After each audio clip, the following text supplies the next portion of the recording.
Hi అండి, అందరికీ నమస్కారం. Welcome to my channel. ఈ వీడియో ద్వారా 4 బిజినెస్ లేటెస్ట్ అప్డేట్లు ఏంటో చూద్దాం. అందులో మొదటి వచ్చేసి central board of indirect taxes ప్రకటించిన GSTR 3B యొక్క గడువు తేదీ అక్టోబర్ 20తో ముగుస్తుంది.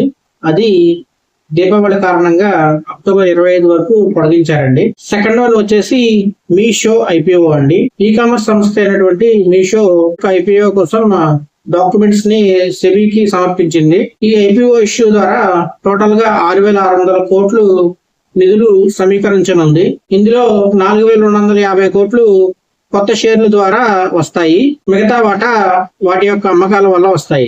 జూలై నుంచి సెప్టెంబర్ క్వార్టర్ వరకు భారతదేశంలో వాహనాల యొక్క ఎగుమతులు 26% వరకు పెరిగాయండి.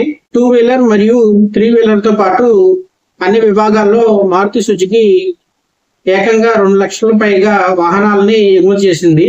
హుండై సుమారుగా 1 లక్ష వాహనాల వరకు ఎగుమతి చేసింది. దుబాయ్కి చెందిన Emirates NDB bank RBL bank లో $3 బిలియన్ అంటే ఇండియా కరెన్సీలో సుమారుగా 26,400 రూపాయలు అనేది పెట్టుబడి పెట్టనుంది. ఇది భారత బ్యాంకింగ్ పెట్టుబడుల్లో అతిపెద్ద విదేశీ పెట్టుబడుల్లో ఒకటి.